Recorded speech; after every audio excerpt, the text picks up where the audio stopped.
Donc la vie dans l'univers, quête ou recherche. Effectivement, les questionnements, avant même que l'on ait des instruments pour regarder le ciel, les gens ont regardé le ciel avec les yeux.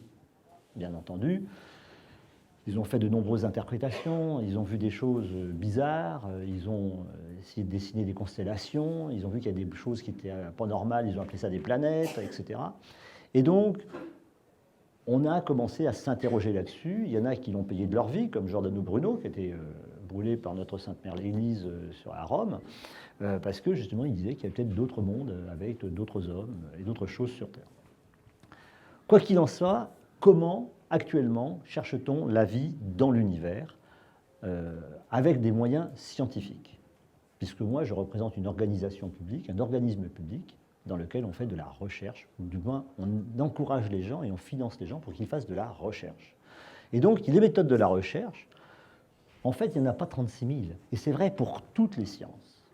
D'abord, c'est l'observation et la mesure. La science, elle a commencé, quand les gens ont commencé à observer les choses, à voir qu'un arbre était différent d'un autre arbre, et essayer de les classer les uns par rapport aux autres. Donc ça a été du Linné, ça a été du Cuvier avec les animaux, etc., etc. Et donc on commence par l'observation. Et l'observation, à un moment donné, tout le monde le sait, quand on regarde avec des yeux, on veut savoir si c'est grand ou si c'est petit, donc on fait des mesures. Alors la mesure la plus simple, c'est avec des morceaux de ficelle hein, ou des herbes. Et puis après, on va plus loin, et après on utilise des instruments très, très sophistiqués. Le deuxième outil de la recherche scientifique, de l'activité intellectuelle qui essaye de démontrer quelque chose, c'est l'expérimentation. Est-ce que quand on se brûle, ça fait mal? Est-ce que quand c'est chaud et que je me rapproche, ça fait mal? Je me rapproche, ça me brûle, j'ai fait une expérience, ça m'a brûlé, j'ai un résultat visible, palpable. Et c'est comme ça qu'on travaille. Et puis maintenant, depuis quelque temps déjà, depuis qu'on a inventé les mathématiques, il y a un autre système qui est la modélisation. La modélisation, c'est un grand mot pour dire que l'on fait un calcul prédictif de ce qui va arriver. On essaie de prévoir ce que je vais observer. Un des exemples les plus frappants et les plus intéressants pour moi, c'est la découverte de Neptune par Le Verrier en 1880 et quelques, avec des calculs. Il observait le déplacement de Saturne et d'Uranus, et puis il s'est dit, mais il y a quelque chose qui ne va pas, il faut, manifestement, il y a quelque chose qui interfère, et ce qui interfère, ça doit être une planète. Et puis, avec des calculs à la plume doigt, hein, pas avec l'ordinateur, hein, il a dit, elle devrait être par là. Alors, je ne sais pas, vous regardez le ciel, hein, pour retrouver une petite planète qui n'a pas un mouvement normal, quelque part par là, et bien il l'a découvert. Maintenant, bien sûr, et vous l'avez vu hier dans la conférence, et puis vous en verrez d'autres en parlant avec tout le monde, on utilise des ordinateurs, et bien entendu, ça facilite énormément les choses. Mais la modélisation, donc cette recherche d'expliquer l'inconnu par des calculs, ensuite de chercher concrètement par l'observation, de confirmer par l'observation, c'est quelque chose qui n'est pas vraiment nouveau, mais qui est bien entendu dépendant, je le dis pour les jeunes, des outils mathématiques, du calcul. Hein. Donc le calcul, ça ne sert à rien, sauf à ça.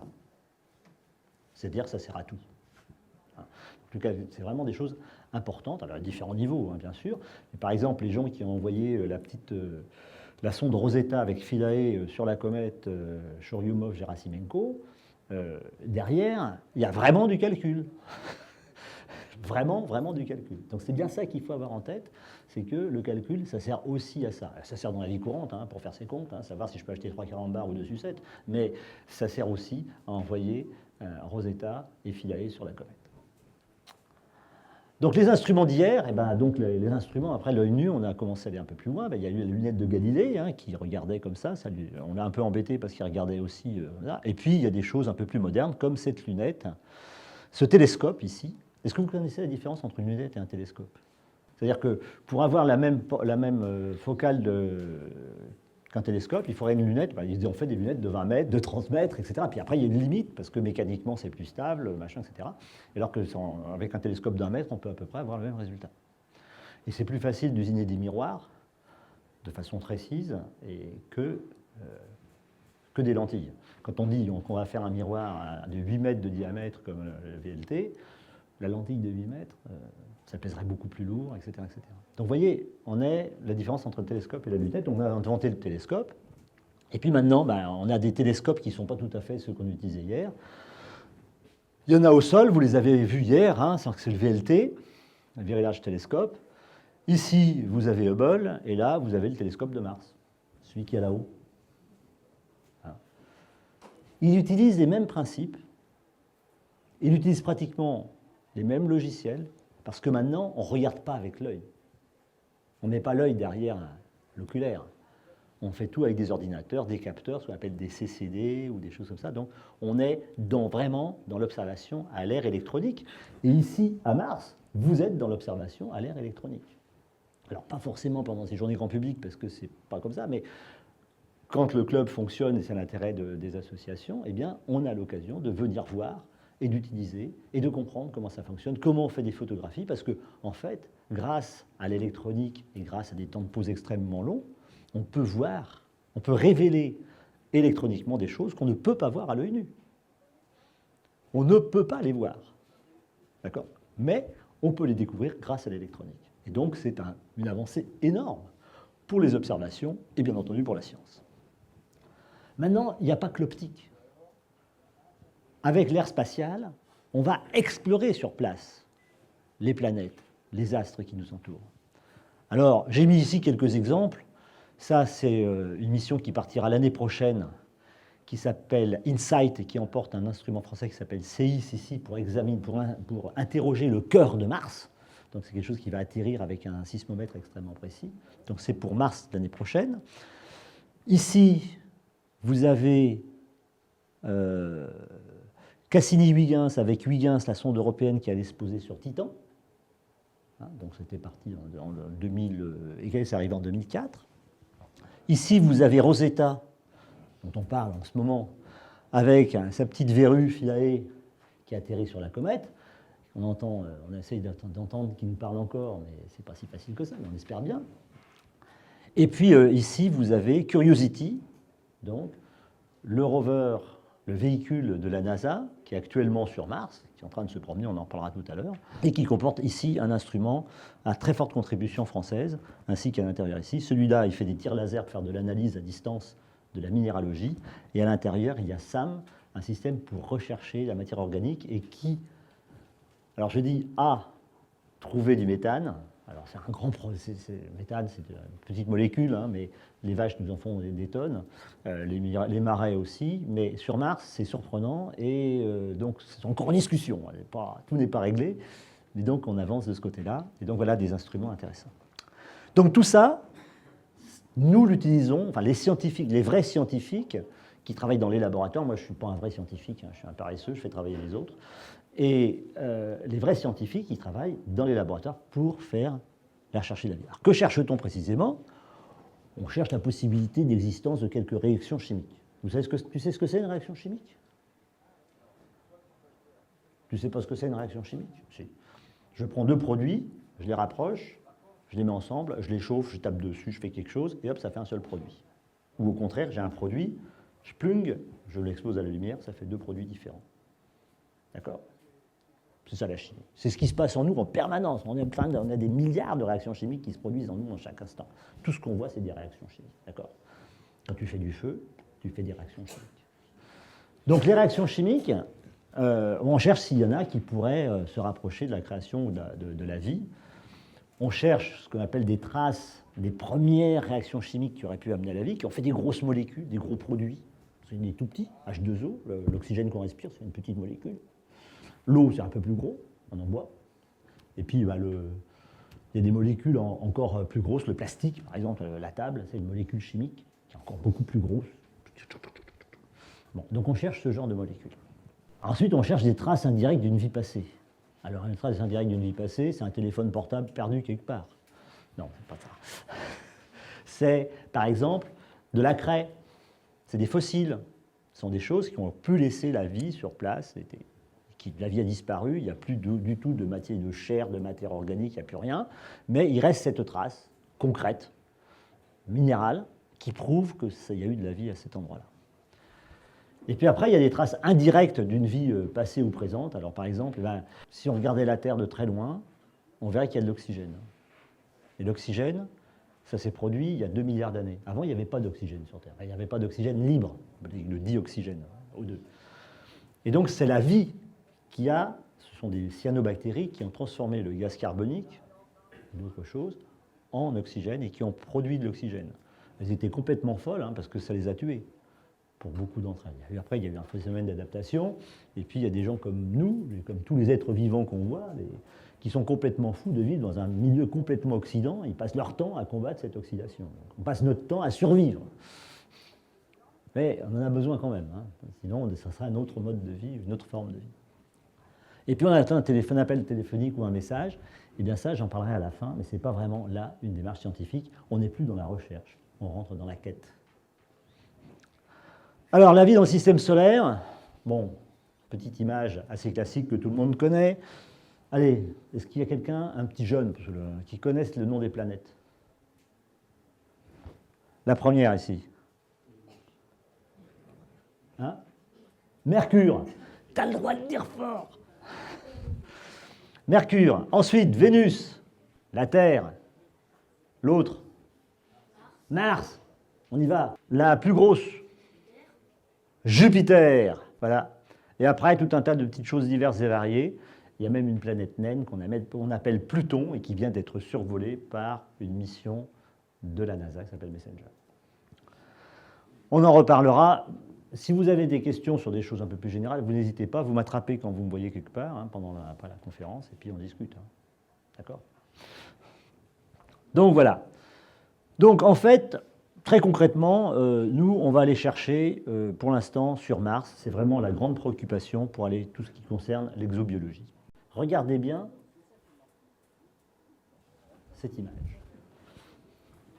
Et vous allez voir que Mars, il a un aspect très différent. Là, il y a plein de trous partout, il y a des cratères dans tous les coins. On est vers le pôle sud. Là, on remonte sur un méridien pour aller vers le pôle nord. On passe l'équateur. Tatin. Et là, on va vers le pôle nord. Et là, il n'y a plus de trous. Est-ce que quelqu'un sait pourquoi il y a un endroit où il y a des trous et un endroit où il n'y a pas de trous? Alors ça se traduit, quand on met tout à plat, on fait un truc à plat, ça fait comme ça, donc ce que je vous disais, le nord, il n'y a pas de trous, et puis le sud, là, il y a plein de trous. Alors, qui c'est qui a des idées? Tu as des idées, toi? Ouais. T'as pas d'idée? Pourquoi il y a un endroit où il y a des trous, pourquoi il y a un endroit où il n'y a pas d'autres trous? Alors, est-ce que c'est parce que c'est pas... elle tombe sur elle-même, Mars. Est-ce que c'est pas orienté de la même façon? Il y a un endroit où il pleut plus que... Enfin, il y a plus de météorites qui tombent que sur l'autre. En fait, je vais vous dire, pour briller chez les amis, c'est très simple. Vous dites, voilà. Nous avons ici une surface jeune qui a beaucoup moins de milliards d'années que cette surface-là. Parce qu'en fait, quand on veut, en astronomie, sur des planètes, dater une surface, pour savoir si elle est jeune ou vieille, après on peut rentrer dans les détails, on compte les trous qu'il y a dedans. Donc le cratère d'impact. La Lune, par exemple, c'est une surface ancienne, parce qu'il n'y a que des cratères d'impact. La Terre, c'est une surface jeune, parce qu'on a reçu autant, proportionnellement par kilomètre carré, on a reçu autant de météorites que la Lune.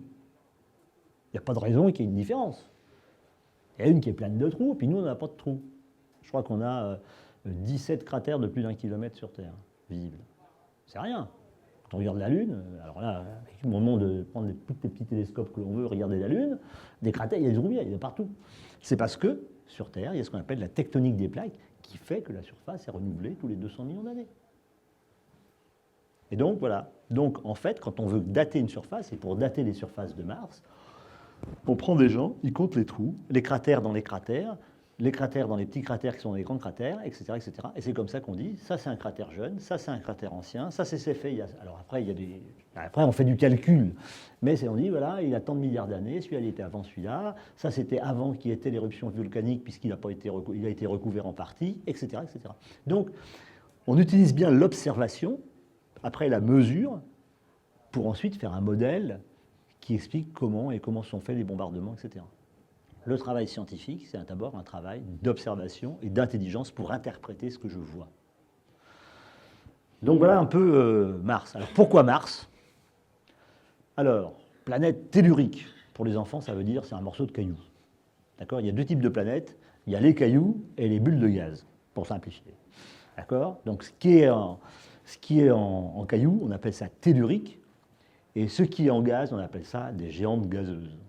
Donc les géantes gazeuses, Jupiter, Saturne, Neptune, Uranus.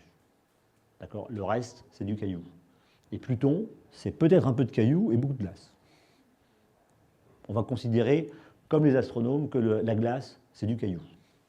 C'est vrai que la glace à moins 200 degrés, c'est aussi dur que du granit. Hein, c'est pareil. D'accord? Donc on considère que l'eau sous forme de glace, c'est un caillou. Et d'ailleurs, les astronomes, ils ont des classifications assez bizarres. Quand je discute avec eux, voilà, les roches, oui, c'est de la glace. Bah, oui, mais c'est une roche. Voilà, point. Donc, pour les astronomes, la glace, c'est de la roche. Donc, les planètes telluriques, Mars, donc c'est un caillou. Il y a des surfaces anciennes préservées. Il y a plein de trous partout. Donc, ça veut dire que les surfaces anciennes n'ont pas été renouvelées. Donc, s'il y a quelque chose qui s'est produit il y a très longtemps, j'ai peut-être des chances de trouver des traces de ce qui s'est produit à cet endroit-là. Donc, il faut que j'aille là-bas. Il y a eu des traces de présence d'eau pendant des périodes assez longues, j'y reviendrai tout à l'heure.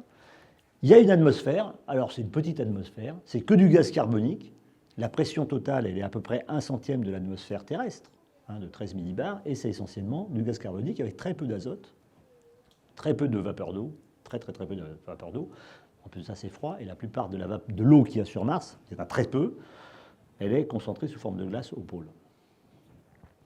Et enfin, faut pas dire c'est assez facile d'y aller. Enfin, facile entre guillemets. Hein. Et c'est facile d'y mettre des robots sur place parce qu'il fait froid. Sur Vénus, qui pourrait être très intéressante, il y a encore de la tectonique des plaques, il y a plein de choses. 380 degrés au sol, de l'acide sulfurique. C'est pas si hospitalier que ça pour nos petits robots et nos petits véhicules. Donc, Mars, au moins, ça se voit, on sait où on est, etc. La surface de Vénus, on ne la voit pas. On ne peut même pas mettre des trucs en orbite pour voir la surface. On voit les nuages, parce que c'est entouré de nuages. C'est pour ça qu'il y a un effet de serre et qu'il y a une énorme chaleur à la surface de Vénus. Mais si je ne sais même pas où j'atterris. Il faudrait envoyer, il y a une sonde qui est passée à l'intérieur il y a très très longtemps, Magellan, et qui a fait une image, mais ça a duré quelques minutes. Et avant d'avoir la cartographie totale de la surface rocheuse de Vénus, pour l'instant, on ne sait pas le faire. Donc on est obligé d'y aller un peu au hasard. Donc c'est une des raisons pour laquelle, il y a d'autres raisons pour lesquelles on ne va pas sur Vénus, bien entendu, pour rechercher de la vie, mais la raison principale pour laquelle on va sur Mars, c'est que c'est le seul endroit où c'est possible et où on a des chances de trouver quelque chose. Pour simplifier, c'est quand même pas de mauvaise raison. Donc voilà Mars, et puis juste le dernier robot Curiosity, donc véhicule de la NASA, 900 kg, avec derrière un générateur nucléaire pour qu'il fonctionne. Il n'a pas de panneau solaire, ça lui permet de fonctionner tout le temps, la nuit, le jour, etc., et de se déplacer, avec ses belles roues. Et puis le voilà en autoportrait sur Mars. Donc c'est le même, c'est lui, c'est vraiment le même. Là-bas, c'était dans les hangars du JPL, la salle blanche, très très très propre. Pas une poussière, pas un microbe, etc. Et ça, il y a un peu plus de... Il n'y a pas de microbes, mais il y a des poussières. Il y a de la poussière. Et ça, c'est un autoportrait sur Mars, avec ici, donc, l'instrument... Alors, ce que vous voyez ici, c'est simplement les photos, des parties de photos qui n'ont pas été prises. C'est pas pris de la maison avec le store qui dépasse. D'accord, le noir, là, la découpe, c'est vraiment... c'est l'absence de données. Et donc, le voilà sur place avec, vous voyez, ses roues, cette poussière un peu partout, son bras ici et sa petite caméra qui s'appelle ChemCam. Alors j'hésite parce que je suis en train de travailler sur le successeur de cette caméra qui s'appelle SuperCam et qui sera lancé en 2020. Alors ça, c'est la caméra elle-même de la... Alors il manque une chose, c'est le bras qui tient la caméra parce que le bras qui tient la caméra, il ne se prend jamais en photo. Et donc ça, c'est à peu près, si je me rappelle bien, 68 photos qui ont été prises, qui ont été programmées pour faire cet autoportrait. Et le plus amusant, c'est que en fait, ça avait été fait par des amateurs. C'est-à-dire qu'au départ, la NASA prenait des photos de différentes choses, etc. Et la NASA met toujours en ligne ces photos. Et il y a pas des amateurs, des étudiants voilà, qui sont allés les récupérer et qui ont fait 70% d'autoportraits. Et puis ils ont appelé les gens de la NASA en disant, dis donc, j'ai un super truc, on le met en ligne ou pas? Et elle a dit, non, bah, écoutez, on va finir, et puis c'est nous qui allons le mettre en ligne quand même. Et donc ils l'ont fait eux-mêmes. Mais c'était un travail des amateurs parce que ça prend du temps, mine de rien, il faut programmer, hein, parce que le bras, c'est pas télécommandé, faire une photo, c'est... voilà, il faut faire au moins 200 à 300 lignes de programme pour dire prends la photo de tel angle, à tel moment, avec telle orientation, etc. Et après, quand ça revient, il faut les traiter, parce que ça n'arrive pas toujours, et faire un autoportrait comme ça ne prend pas 3 heures. Hein. Ça prend à peu près 2 mois de travail. Hein. D'accord? Donc voilà, donc ça c'est l'autoportrait. Et donc il manque une chose, là, c'est le bras. Il n'apparaît pas, il n'arrive pas à se prendre lui-même. Donc voilà, donc, il a fait beaucoup de chemin, il a passé les 10 km en 3 ans déjà, hein, puisque il a atterri il y a 3 ans. Et donc vous voyez, à 944 jours sur place, bon maintenant on est un peu plus loin, on a fait encore quelques mètres de plus. Et puis bien entendu, on donne un nom à chaque étape, chaque rocher, on s'amuse. Hein. Et donc tout le monde raconte ce genre d'histoire, pour aller voir. Et puis notre petite caméra... notre petit système français, enfin pas petit, gros système, le ChemCam. Donc vous voyez, il fait des trous dans les roches comme ça pour les analyser. Et ce que les scientifiques récupèrent, après avoir travaillé, c'est ça, ce qu'on appelle un spectre d'émission de la lumière qui a été provoquée en tirant dessus. Donc les scientifiques travaillent avec ça. Et déjà, pour avoir ça, c'est déjà pas mal de boulot, parce que quand on arrive, c'est des 1 et des 0, il faut les remettre. Puis il y a quelques 1 en trop et quelques 0 en moins, donc de temps en temps, il faut les remettre en place, etc., etc. Mais à la fin, on travaille avec ça, et on peut voir que dans un tel endroit, il y a du fer, dans un tel endroit, il n'y en a pas, il y a un peu partout du potassium, du sodium, donc tout ça, c'est le résultat du travail que les gens font. Il y a des endroits où il y a du calcium, c'est très important le calcium pour la recherche de la vie, puis il y a des endroits où il n'y en a pas du tout. Et donc voilà, c'est comme ça qu'on peut diagnostiquer le minéral qui se produit qu'il y a sur telle ou telle roche. Et on s'aperçoit en fait qu'il y a des endroits qui sont très très variés, que c'est vraiment des accumulations de grains. C'est-à-dire que le grain A, il n'est pas du tout semblable au grain B qui est juste à côté. C'est comme une sorte de grès. Il n'y a pas de grès là-bas, mais c'est un peu comme ça. C'est vraiment une accumulation de choses très différentes. Actuellement, je pense qu'on est à 170 000 tirs. Ça veut dire qu'on a 170 000 spectres comme ça. Donc mes petits camarades de l'IRAP, Institut de recherche d'astrophysique et de planétologie de Toulouse, qui sont à l'origine de ça, ils n'ont plus qu'à se mettre derrière leur ordinateur et à travailler pour, à partir de ces éléments, raconter une histoire. Le but, ce n'est pas d'accumuler les spectres. Le but, c'est de pouvoir raconter l'histoire géologique de ce qui s'est passé à tel endroit, ou à tel endroit, ou à tel endroit. Et de le mettre en rapport avec ce que l'on voit avec les caméras et avec ce que l'on analyse avec les autres instruments. Alors, on a trouvé un truc vachement important avec ce rover, on a trouvé un galet. Est-ce que vous voyez le galet que l'on a trouvé sur Mars? Donc ça, c'est de la vraie science. Hein. Les gens qui regardaient ça, ils ont dit, voilà, on a trouvé un galet. Et un galet, c'est vachement important parce que c'est la preuve qu'il y a de l'eau qui a séjourné assez longtemps. Alors, ce que vous voyez ici, en fait, c'est le lit le lit fossile d'une rivière, avec une roche qu'on appelle une poudingue. C'est-à-dire c'est une accumulation de roches qui est ensuite dans une matrice de calcium, de sodium divers et variés, donc une espèce de sauce, un liant, quoi. Hein. Et donc il y a des arêtes arrondies, etc. Et des choses comme ça, on en voit. Hein. Moi, je suis allé faire un peu de volcanologie dans l'Hérault. Hein, quand on voit des lits de rivières fossiles qui ont 10, 15 000 ans, qui sont là. C'est tout à fait classique. Hein. Il y en a sur Terre. Alors le galet, il est là. Vous voyez le petit galet, là? On a envie de faire des ricochets avec. Hein. Bon, il n'y a pas d'eau, il n'y a pas de lac, c'est dommage, mais on a vraiment envie de faire. Et donc ça, c'est vraiment la preuve que l'eau a été présente pendant longtemps, enfin plusieurs milliers d'années, ou plusieurs centaines d'années, pour être capable d'user une roche de cette façon-là. Plus la rivière, plus etc. Et donc ça, c'était vraiment une preuve concrète qu'on n'est pas dans un système d'oued, le système où il y a une chute d'eau, ça part, et puis pendant 2 siècles, ou 3 siècles, ou un millénaire, il n'y a plus rien qui tombe. on est dans un système relativement continu, avec fossiles, avec des roches qui roulent de cette façon-là, etc., etc. Donc on est dans un régime un peu hydrique, un peu continu. C'est un peu la conclusion qu'on a tirée. Donc voilà, et celle-là, je vous ai montré cette photo parce que c'est le système, c'est le bras sur lequel il y a beaucoup de choses, il y a les caméras, etc. Et je trouve cette photo magnifique. Magnifique pourquoi? C'est vraiment l'instrument essentiel avec ChemCam de Curiosity. Donc il y a un système pour abraser des roches, ça c'est pour faire des mesures du minéral différentes, ça c'est pour faire des photographies très très proches, etc. Parce que là-dedans, on voit qu'il y a beaucoup d'intelligence, beaucoup de travail. Tous les câbles, toutes les soudures, tous les petits tirets qu'il y a ici, tout ça, c'est calculé, ça doit résister à moins 40, plus 10, ça doit résister aux vibrations, ça doit pouvoir résister pendant 2 ans, pendant 1 an au voyage, et puis 5 ans sur place, aux ultraviolets, etc., etc. Donc, derrière ça, pour moi, cette photo, moi je l'aime bien, mais bon, c'est un goût personnel, mais en plus, pour moi, elle symbolise l'intelligence et la dextérité, parce que derrière, il y a des travailleurs manuels, il n'y a pas que des gens qui font... Il y a des gens qui font les câbles, ils font les soudures. Hein. Une soudure, par exemple, qui va être pendant 1000 fois soumise à des alternances moins 70, moins 10 ou plus 10, elle va se casser si ce n'est pas une soudure spatiale. C'est comme un trombone, hein, quand vous faites comme ça, à la 20e fois, il est cassé. Et bien là, l'alternance dilatation-rétraction de 2 métaux qui sont en contact l'un avec l'autre, ils n'ont pas les mêmes coefficients. Si ce n'est pas prévu, c'est cassé.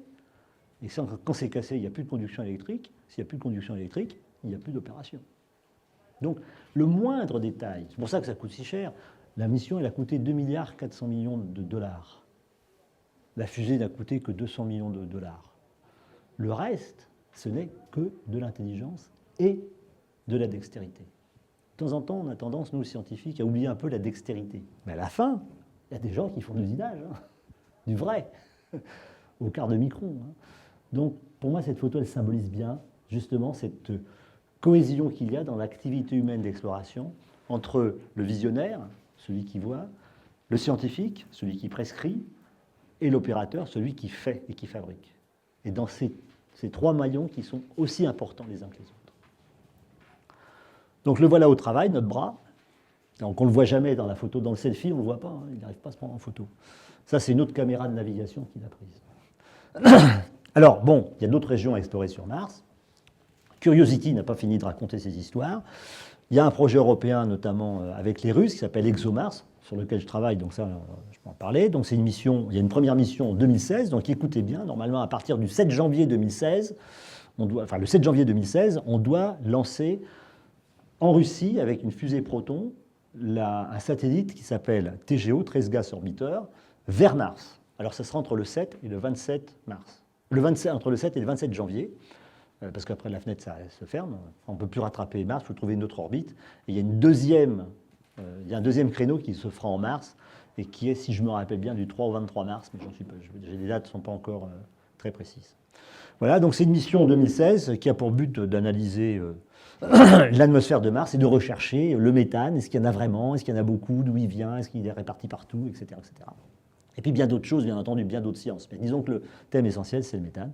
Et puis en 2018, eh bien, l'Europe est en train de travailler sur un véhicule qui est plus petit que Curiosity, qui aura une charge utile qui s'appelle Pasteur, avec des instruments sur lesquels je travaille, et sur les instruments, enfin sur lesquels les Français travaillent, et moi je travaille avec eux. Et dessus, il y a 7 instruments, et sur les 7 instruments, on contribue à 5, de façon très importante. 2 sur lesquels on est leader, et 3 autres sur lesquels la France, d'une façon générale, apporte des contributions très importantes. Donc voilà, donc ça c'est le petit rover qui est prévu, avec ses... Alors, je ne sais pas, il n'est pas si les yeux, il y aura des rayons verts. Hein, je ne suis pas sûr que ça soit comme ça.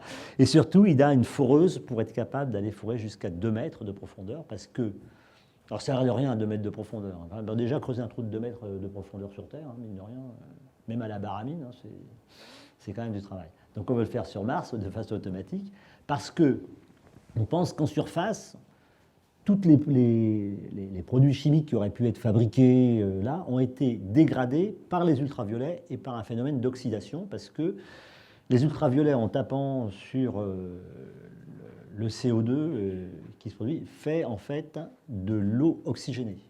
H2O2, de peroxyde d'hydrogène. Donc il fait H2O2 qui oxyde immédiatement tous les produits organiques. Donc il faut creuser parce que là, on pense qu'à 2 mètres, c'est protégé du peroxyde, donc de cette oxydation, de cette destruction par l'oxydation, et des ultraviolets. Donc voilà. Donc Mars, c'est toujours un objectif. Il y a encore des missions. Il y a la mission CEIS qui va se faire aussi. C'est une mission américaine cette fois-ci, qui est moins exobiologique, qui s'intéresse vraiment à l'intérieur de Mars. Et en mars 2020, en 2020, il y aura une mission Mars 2020 qui sera lancée par les Américains, là aussi avec des contributions françaises, notamment une contribution importante sur SuperCam. Donc on a fait ChemCam, on a fait SuperCam. Peut-être qu'après on fera ExtraCam, j'en sais rien. Donc voilà. Alors où chercher la vie? Honnêtement, la vie, on va la chercher d'abord dans le système solaire sur Mars. Après, on va chercher ce qui pourrait éventuellement voir amener à la vie. Alors on s'intéresse aux comètes, bien entendu. Je ne peux pas ne pas vous parler de Rosetta. Jean-Pierre Le Breton sera là, il vous en parlera largement, donc je ne fais que le mentionner. Il y a quand même, donc voilà le satellite qui a été construit par l'ESA avec des contributions de tous les pays européens. Et puis, donc, sa petite verrue que je vous demande, Philae, donc, qui a atterri là-dessus. Donc, c'est déjà une histoire en cours. Là, ce sont les panneaux solaires qui sont repliés, mais ça, c'est le vrai instrument qui est parti. Hein. Voilà, et ça, c'est les photos extraordinaires que l'on a pu voir, qui ressemblent un peu à l'aiguille verte dans le massif du Mont Blanc, à part qu'il n'y a pas de roche. C'est que de la glace, normalement. Et autre chose, et on ne sait pas, parce que c'est tout l'intérêt, donc on attend là. Il y a les premiers résultats qui sont sortis, plutôt qualitatifs. Mais les résultats détaillés, ça va prendre 3-4 ans à sortir, parce qu'il faut interpréter toutes les données, etc. Donc actuellement, Philae, il dit bonjour de temps en temps, et puis après il est bien silencieux, et puis bon, c'est compliqué. Alors c'est parce qu'on ne connaît pas bien sa configuration, puis après, c'est du vrai boulot. Hein. Tout ne marche pas comme on avait prévu que ça marchait. Mais on espère. Et puis il y a Rosetta, donc là, qui est devant la comète et qui continue son travail, ses analyses, bien entendu, à prendre des photos, etc. Et comme on se rapproche du périhélie, c'est-à-dire du moment où la comète est le plus près du Soleil, donc au moment où elle va être le plus active, c'est le 13, c'est donc dans 5 jours, on s'en éloigne pour ne pas être atteint par les jets émis par la comète. Donc on veut protéger Rosetta, hein, donc on veut être sûr qu'il n'y ait pas de... Alors, les gens de Philae disent, venez plus près, parce que comme ça, on aura un bon contact, etc. Et les gens de Rosetta disent, moi, je ne mets pas en péril Rosetta pour aller voir Philae, qui peut-être, éventuellement, me dira bonjour, et encore, j'en suis pas sûr. Donc là, il y a un débat entre scientifiques, débats qui sont toujours animés, surtout qui sont nombreux. Ça, c'est l'ensemble des scientifiques de Philae qui étaient réunis à Toulouse pour décider de l'endroit où ils allaient atterrir. Alors, bon... On avait supprimé les couteaux, les pistolets, les matraques. On avait commencé à retirer les stylos aussi parce que les débats étaient au-delà de l'animé.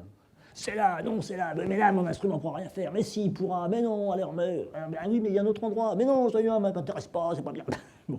Voilà, puis les ingénieurs qui disaient, bon, attendez, il me faut quand même une certaine ellipse, un machin, un truc. Donc là, non. Là, non. Alors, ça sera là. Ouais, non, c'est pas possible. Donc voilà, donc les débats intéressants. Donc ils ont passé un week-end enfermés là, au CNES Toulouse, dans le bâtiment Poincaré. Et donc là, ils sont souriants. Je pense qu'ils l'ont fait juste avant. Mais la discussion était apparemment très très intéressante et très animée. Donc voilà, et en fait, on a eu une petite image, on a une image très intéressante, alors on peut la travailler, etc., qui vient de Philae, c'est l'endroit où il a fini par, je dirais, se reposer. C'est spouing, pof. Donc c'est là qu'il s'est reposé. Donc toutes ces images sont disponibles sur Internet, bien sûr. Voilà, par contre, on a fait du travail, des ingénieurs du CNES, avec des scientifiques, ont fait un travail remarquable pour être, à partir de 2 images, reconstituer en 3D l'endroit où il était posé. Et on sait par exemple qu'ici, il y a un creux qui fait plus de 3 mètres. Là, on est à 80 cm, et là, on devrait être à peu près à 50. C'est-à-dire que si on était capable de réactiver la sonde, si on était capable de réactiver le Rosetta et le Forêt, actuellement, la sonde forerait là, alors que quand au départ, elle a foré là, elle n'a pas pu l'atteindre parce que c'était trop loin. Donc elle a fait bzzz dans le vide. Donc voilà. Donc les gens ont fait ça. Et ça, c'est Ça, c'est encore du calcul, hein. C'est des gens qui font de la navigation, ils ont refait de la reconstitution 3D, c'est vraiment un travail remarquable. Alors, moi, je ne peux pas le présenter parce que le présenter, d'abord, il faudrait que je le comprenne, deux, pour l'expliquer, il faudrait que je le possède vraiment, et troisièmement, il y en aurait pour 2 heures. Donc c'est une autre histoire, mais c'est très une belle histoire à raconter. Alors des résultats, ben, il y en a eu. Alors j'ai présenté, c'est un résultat, ça c'est une synthèse en disant voilà, la grande question que l'on attend de ce genre, la grande réponse qu'on attend de l'exploration des comètes, c'est quelle est l'origine de l'eau sur Terre? Pour résumer, la Terre, lorsqu'elle s'est formée, elle a tellement chauffé qu'on a évaporé le sodium. Le sodium, ça commence à s'évaporer à 1000 degrés. Donc l'eau, on a dû l'évaporer en même temps. Donc ça veut dire que l'eau, quand la Terre s'est refroidie, c'était sec. Mais vraiment sec. Donc s'il y a de l'eau sur Terre, c'est qu'elle est venue après. D'où vient-elle? Alors est-ce qu'elle vient... Et donc on se dit, ça peut être les astéroïdes. Donc les astéroïdes et les météorites, hein, il y a une exposition de météorites à côté, les chondrites, hein, c'est ça. Donc ça, il y a une propriété dans l'eau qu'on mesure et c'est ça. Donc on voit que c'est très près de la valeur de l'eau de la Terre.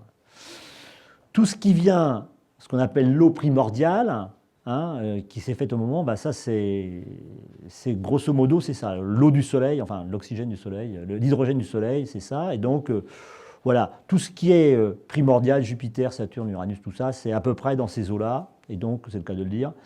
Et donc, c'est là. Donc, on voit bien qu'on est différents. Et puis, on avait trouvé une comète, celle-là, Hartley, qui était juste sur la truc de la Terre. On se dit, ah, c'est super. Et puis, tous les autres comètes, qu'on connaît plus ou moins bien d'ailleurs, hein, eh ben, c'est largement au-dessus. Bon, grosso modo, ça veut dire que l'eau sur Terre, c'est un mélange. Hein. Ce qu'on observe, c'est la moyenne de ce qu'on a reçu. Et ce qu'on a reçu, c'est des choses extrêmement diverses.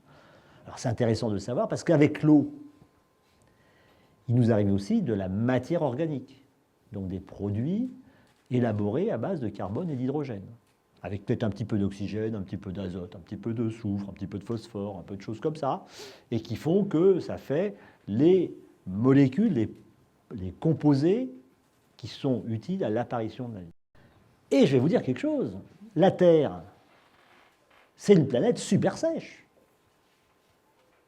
Si on calcule la quantité d'eau qu'il y a sur Terre, en masse, ça fait 0,006% de la masse de la Terre. C'est rien. C'est peut-être pour ça qu'il faut d'ailleurs s'en préoccuper et y faire attention. Parce que sur 0,006%, ce que nous, on peut voir, utiliser et qui assure la vie sur Terre, c'est peut-être un centième de ça encore. Et donc c'est ce petit centième-là qui nous fait vivre. Je ne parle pas de l'oxygène, je ne parle même pas de l'atmosphère, je parle simplement de l'eau. Donc attention. Donc la Terre est une planète extrêmement sèche. Alors, où aller chercher de la vie dans le système solaire? Ben, on ne va pas vraiment chercher de la vie, même s'il y a des gens qui en rêvent. Alors ça, c'est Europe. Alors, est-ce qu'il y a beaucoup de cratères sur Europe, à la surface d'Europe? Hein? Non? Alors qu'est-ce que c'est? Oui, mais il n'y a pas de raison qu'il n'y ait pas de cratères.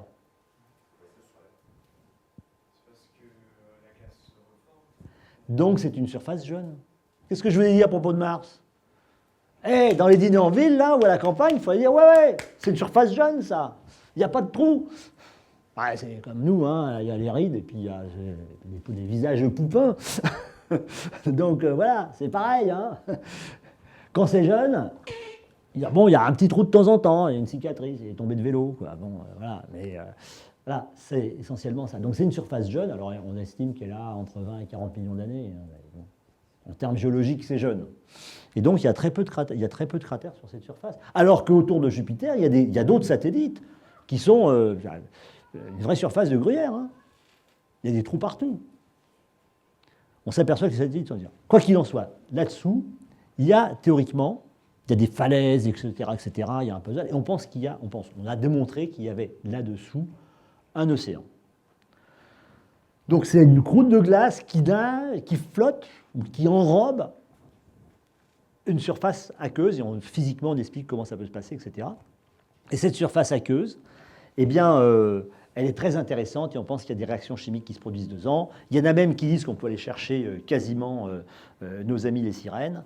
Bon, c'est une autre histoire. Quoi qu'il en soit, ça intéresse les exobiologistes parce que c'est un océan qui est en contact avec le noyau rocheux de ce satellite, de Jupiter, et que ce noyau rocheux, on pense que pour des raisons astronomiques, il se contracte, il se dilate en permanence, et que ça produit de la chaleur. Comme l'histoire du trombone, hein.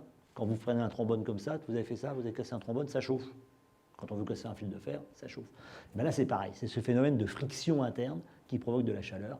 Et cette chaleur pourrait libérer dans l'océan des produits, des minéraux, du gaz, du CH4, de tout ce qu'on veut, et ça pourrait donner des réactions chimiques qui se rapprochent de ce qu'on appelle les réactions prébiotiques, comme ce qui se passe au fond des océans sur Terre. Ça, c'est Europa. C'est Europa, oui. Ensuite, bien entendu, il y a le système de Saturne avec la mission Cassini-Huygens qui allait donc sur Titan. Titan, là, par contre, il y a des mers d'hydrocarbures. Ouais, c'est pour ça parce que je connaissais mieux Titan. Voilà, c'est sur Titan. Il y a aussi de l'eau, il y a aussi un océan d'eau à l'intérieur, pense-t-on, entre deux couches de glace qu'on appelle un océan perché. Il y a des... Bon, voilà, et une atmosphère à partir de méthane. Alors, on a atterri dessus, c'est très joli, et on a vu, alors bon, c'est pareil. Alors là aussi, vous prenez Jean-Pierre Le Breton et vous l'interrogez, parce que c'est lui qui était le chef de projet de Huygens. Alors, je ne vais pas parler à sa place. Il ne vous en parlera pas théoriquement, mais vous pouvez le questionner. Et là, il faut lui arracher la vérité. Donc voilà, donc ça, par contre, c'est des images des radars américains de Cassini qui montrent des grandes étendues d'océans, à cette fois-ci de mélange méthane-éthane, probablement, donc un hydrocarbure les plus simples, méthane, CH4 et éthane, C2H6. Et donc, il y a des gens qui prévoient d'envoyer un sous-marin, des voiliers, etc., plein de choses. On dit hydrocarbures parce que, en fait, c'est de la matière organique, hein, ce sont des alcanes, tout simple, qui sont produits de façon non biologique. La biologie, c'est naturel aussi, quand même. Hein, donc, je dirais pas naturel, mais de façon non biologique. Et on commence à savoir pourquoi et comment ça peut se produire. Le méthane, il se produit assez spontanément dans ces conditions-là, pas sur Mars, dans ces conditions-là. Donc, voilà. Et puis on a trouvé Encelade avec ces espèces de geysers qui sortent hein, à l'extérieur. Et puis on s'est aperçu donc qu'il y avait une zone chaude. Voilà, donc ça c'est la vue de la température d'Encelade. Et puis on voit ici que c'est chaud. Alors quand on dit c'est chaud, ça fait, vous voyez, 10 degrés, 15 degrés de plus que le reste. Mais on parle en Kelvin. En Kelvin, le 0 degré absolu, c'est moins 273. Hein, donc 80 Kelvin, ça fait à peu près moins 200 degrés quand même. Hein. Quand on dit c'est chaud, c'est relatif. Hein. On ne sort pas le parasol quand même, hein, plutôt la doudoune. Et donc on s'est aperçu qu'effectivement, en faisant des mesures, et on a démontré, alors je n'ai pas mis d'image, mais on a démontré que sur ce tout petit satellite, il y avait effectivement à cet endroit-là une poche d'eau liquide. Alors c'est des calculs, c'est des calculs compliqués, hein, c'est des mesures d'inertie, de machin, etc. Mais bon, il y a des scientifiques, c'est leur job, hein, qui ont démontré ça. Et on sait que ça, c'est ce qui alimente en glace un des anneaux de Saturne. Donc demain, hier ou demain ou ce soir, s'il fait beau, vous verrez les anneaux de Saturne.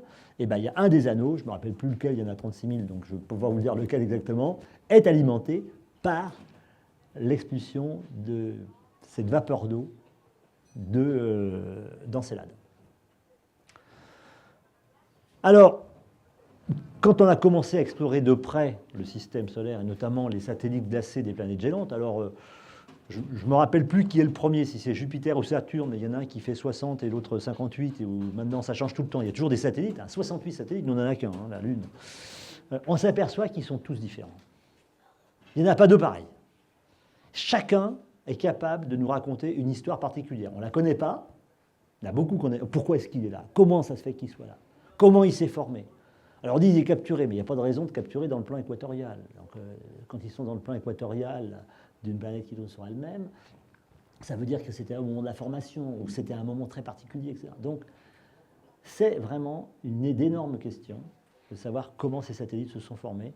Et donc en essayant de voir et de comprendre, d'abord de voir ce qu'ils sont, de comprendre d'où ils viennent, comment ils se sont formés, on raconte l'histoire un peu plus en détail de notre système solaire, donc notre propre histoire. Pas l'histoire humaine, bien sûr, mais l'histoire astronomique de notre système. Me fait la vache, et donc c'était la transition pour dire que maintenant on commence à rechercher la vie de façon scientifique ailleurs en allant vers les planètes extrasolaires. Alors une planète extrasolaire, d'abord une planète, qu'est-ce que c'est? Une planète, c'est un objet assez gros qui est en orbite autour d'un soleil et qui est grosso modo tout seul sur son orbite. Il a nettoyé l'orbite. Alors, je ne sais pas comment on fait pour nettoyer l'orbite, hein, mais bon. Enfin, il a nettoyé son orbite. Donc, nous, il n'y a pas 2 terres ou 3 terres sur la même orbite. Il n'y a pas la ceinture d'astéroïdes où sur la même orbite, il y a des centaines de pièces. Donc, une planète, c'est ça. C'est quelque chose qui a nettoyé son orbite. Et une exoplanète, ben, c'est une planète qui est autour d'une étoile qui n'est pas la nôtre, qui n'est pas le Soleil. Alors, hier, on avait compté, confirmé, 1942 exoplanètes. Bon, alors je vais vous faire un peu de calcul après. Et donc, on a trouvé des endroits, donc il y a 1228 systèmes planétaires, donc 486 avec des planètes différentes. Il y a un an, on en connaissait 130 de moins quand même. Dans notre galaxie, et puisque ben voilà, on va faire un petit calcul. Alors ça, je le mets dans les collèges et les lycées pour montrer qu'il faut simplifier avant de faire les calculs. Hein? C'est très facile. La Voie lactée, pour simplifier, c'est un disque. 100 000 années-lumière de diamètre, 1000 années-lumière d'épaisseur. Pour simplifier, hein, on ne va pas... D'accord? Donc, quel est le volume de notre Voie lactée? C'est le volume d'un disque. Volume d'un disque, pour les jeunes, apprenez les formules, vous en aurez besoin plus tard. C'est la surface du disque multipliée par l'épaisseur. Donc pi d2 sur 4 multiplié par l'épaisseur.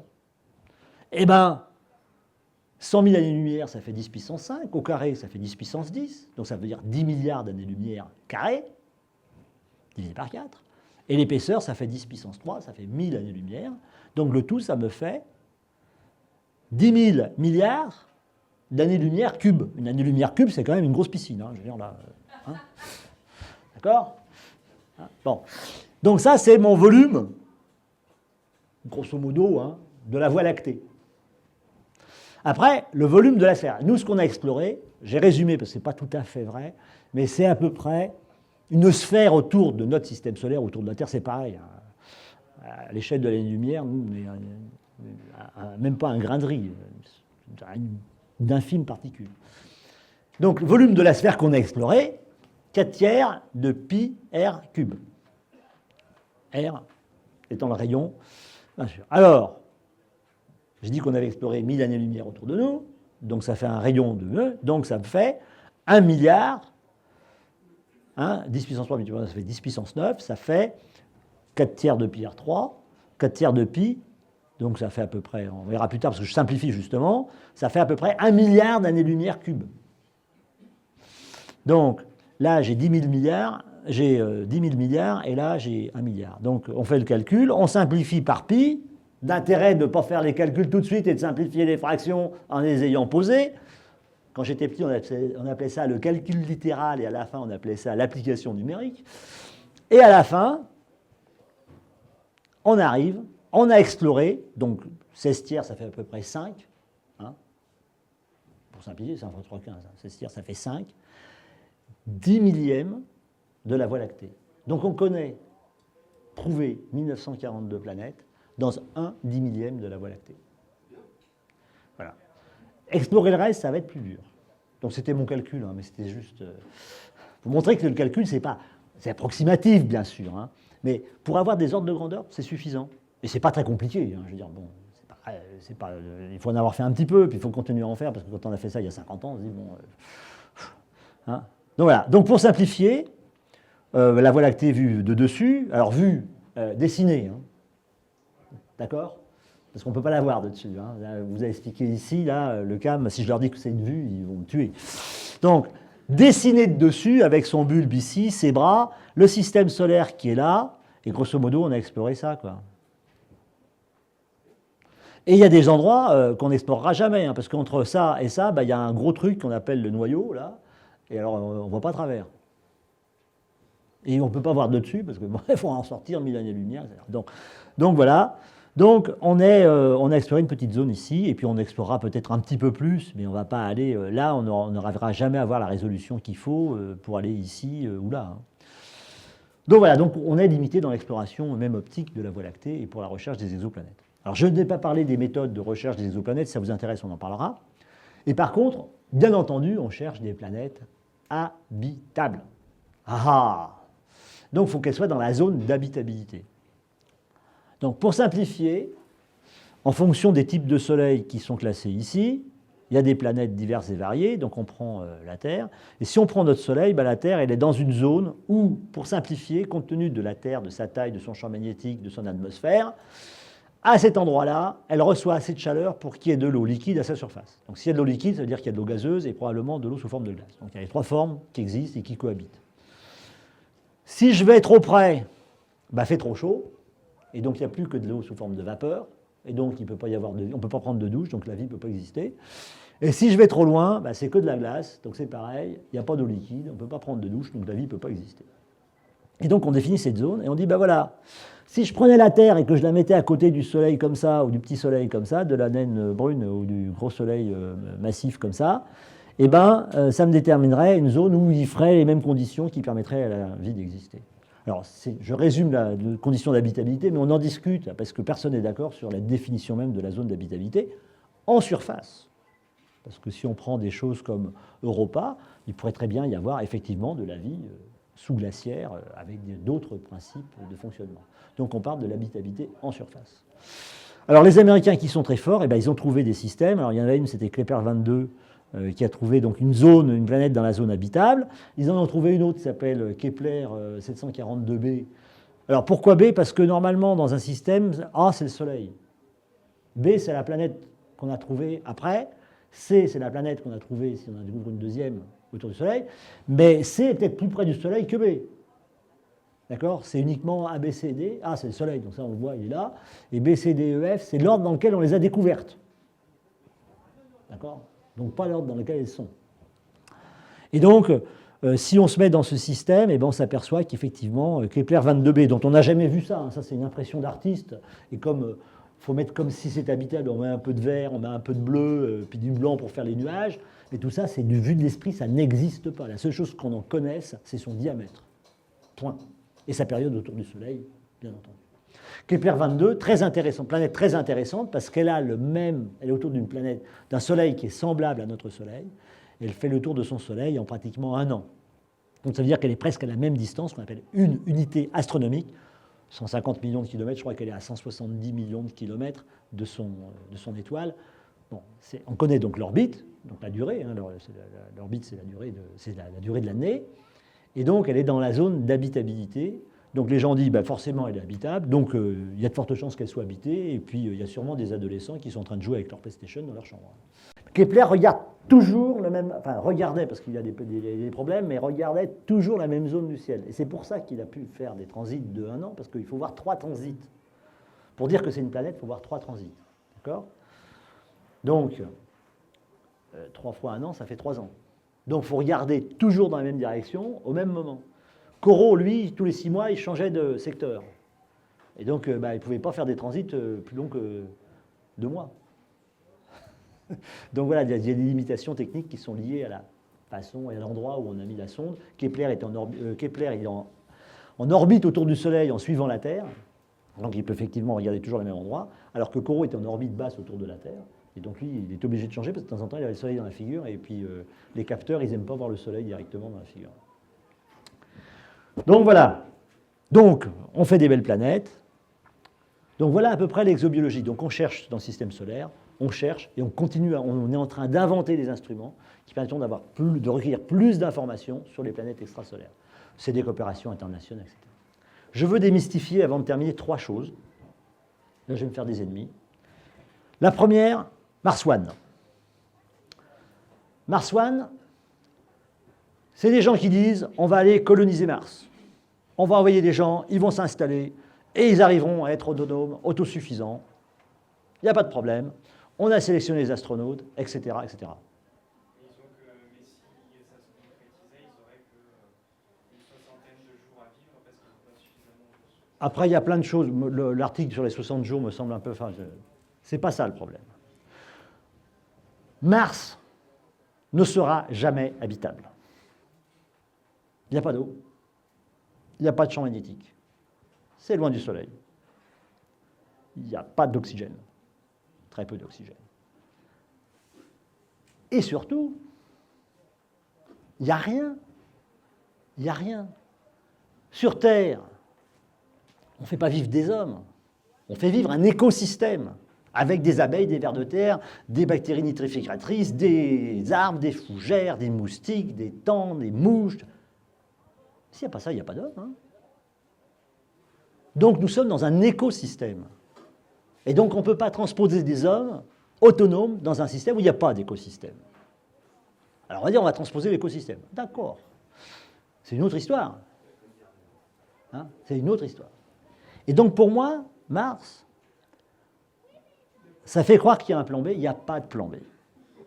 On est sur Terre, l'espèce humaine ne vivra en tant qu'espèce que sur Terre. Mais c'est plus grave, pour moi, faire croire qu'il y a un plan B, c'est criminel. Et ça, c'est un désaccord fondamental que j'ai avec ces gens-là. Je leur ai dit en face, quand ils ont fait me faire des présentations officielles, je considère que vous êtes une entreprise criminelle. Que vous vous amusiez, que vous alliez faire des trucs dans les déserts, que vous fassiez des pseudo-missions, etc. Il n'y a pas de problème, chacun fait ce qu'il veut, ça c'est la liberté. Mais laissez penser aux gens que grosso modo on peut faire à peu près tout et n'importe quoi sur Terre. Parce qu'il y a un plan B. Alors plan B, je ne sais pas pour qui, hein, parce que il n'y a aucune raison. Il n'y a pas de plan B. Et faire penser aux gens qu'on peut quitter un endroit sur lequel il y a tout, de l'eau, de l'oxygène, une biosphère capable de nous supporter, pour aller dans un endroit où il n'y a rien et où il ne peut rien y avoir, ça par contre, pour moi, c'est criminel. Donc c'est l'année du COP21, je l'affirme. Pour l'instant, personne n'est venu me contredire, mais je suis prêt à discuter. Deuxième question, est-ce qu'au-delà, il y a quelqu'un? La vie. La vie, c'est une chose. La vie, c'est la plus petite des bactéries. On est frères et sœurs, hein, même molécules, même code génétique. Grosso modo, avec 150 000 molécules, on est tous pareils. Hein. Il y a des petites différences, mais c'est vraiment secondaire. Entre la bactérie et nous, on est vraiment frères et sœurs. Et donc, il y a M. Drake qui a fait une équation, moi je m'en suis servi, tout le monde s'en sert, sur le nombre de civilisations qui sont présentes actuellement dans notre Voie lactée. Le nombre de civilisations. Alors, donc, on part du nombre d'étoiles qu'il y a dans la Voie lactée, celles qui ont des planètes, donc maintenant on sait qu'il y en a beaucoup, celles qui ont de l'eau, celles sur laquelle la vie s'est développée, celles sur laquelle la vie intelligente s'est développée, celles où la vie intelligente et communicante s'est développée, et combien ça dure, la vie communicante et intelligente. Vachement bien. Donc, il y a un nombre de civilisations qui est entre A et B. Est-ce que A peut être égal à 0 ? Au moins 1. D'accord. Donc, on peut dire que cette équation n'est pas nulle, puisque quand on a une succession de facteurs, c'est nul que si un des facteurs est nul. Donc, il n'y a pas de facteur nul. Donc, tout est possible. Donc, il y en a qui disent c'est 50, c'est 10, c'est 20, c'est 100, c'est 1000, j'en sais rien. Le seul problème, c'est que ce n'est pas une équation. Parce que les facteurs ne sont pas indépendants.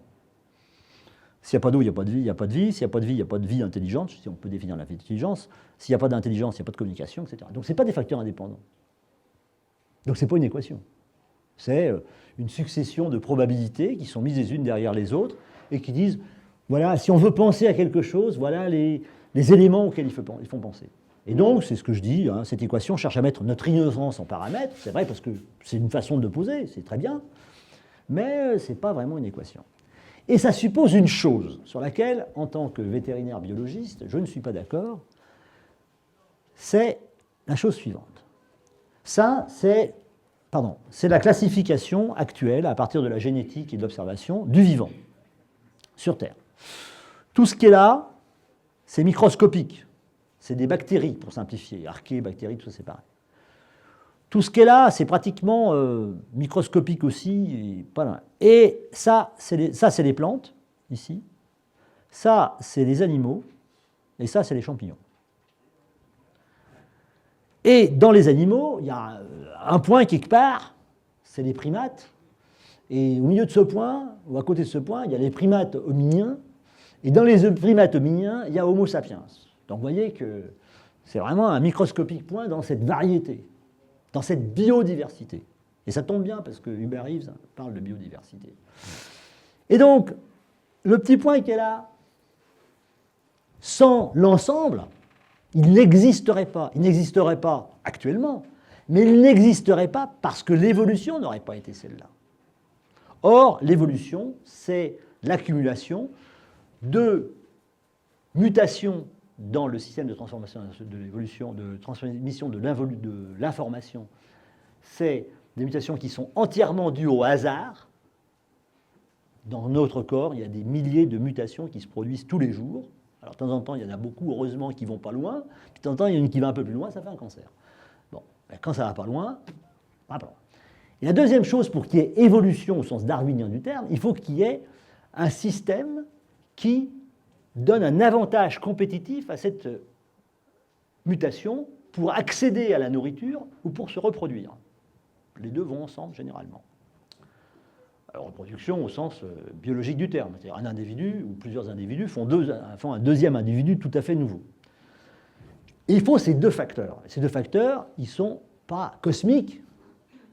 Je veux dire, sur une bactérie, l'univers, c'est le centimètre qui l'entoure. Ce n'est pas la Lune. Hein. C'est le centimètre, même si la Lune a un effet sur le centimètre, c'est le centimètre qui l'entoure. Le facteur de sélection, il est là. Il fait plus chaud, il fait moins froid, etc. Et donc, il n'y a pas de vecteur de l'évolution qui nous amène de là à là. Ça n'existe pas. Et donc, si on regarde, si on comprend l'évolution telle qu'elle s'est produite sur Terre, telle qu'on la connaît et telle qu'on la définit sous une forme d'évolution darwinienne, il n'y a pas de vecteur dans l'évolution qui amène du micro-organisme simple à des personnes aussi belles que moi. Ça n'existe pas. Troisième chose, écoutons les signaux radio. Donc c'est la troisième chose que je veux démystifier. Alors, on a le droit de ne pas être d'accord. Hein.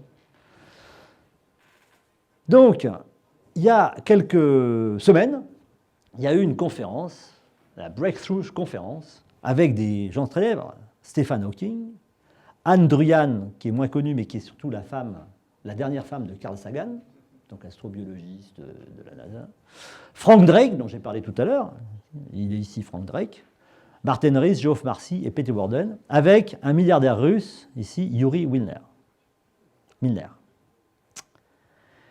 Et donc, ils ont mis 110 millions de dollars pour acheter du temps de télescope et payer des gens pour analyser et mettre en place un système pour analyser des signaux radio qui nous viendraient d'une espèce intelligente qui serait quelque part.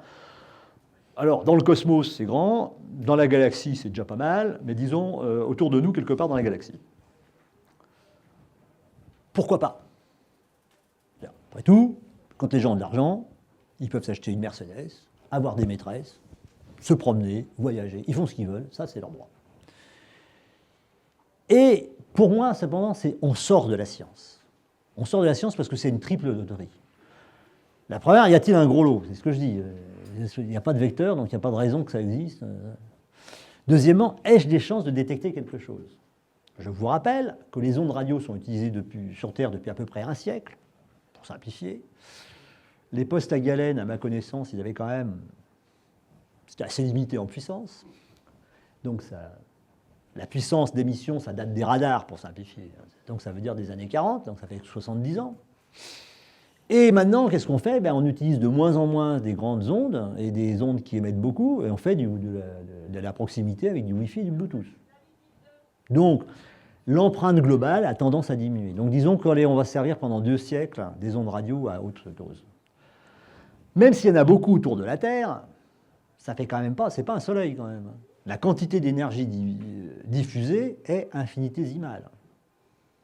Dans un brouillard, créé par les molécules, les planètes et tout ce qu'on veut, absolument énorme. Donc, est-ce qu'il y a quelque chose à détecter? C'est pas sûr, et en tout cas, sur le temps, ça ne dure pas très longtemps. Vu notre expérience, il n'y a pas de raison que ça dure très longtemps. Et ai-je une chance de distinguer et d'interpréter un signal infinitésimal? Alors, le signal sera infinitésimal dans un brouillard radio, parce que quand on fait des écoutes radio, vous savez, le blanc que vous avez à la télévision quand vous ne captez rien, c'est le brouillard radio, c'est le fond cosmologique. Il y en a.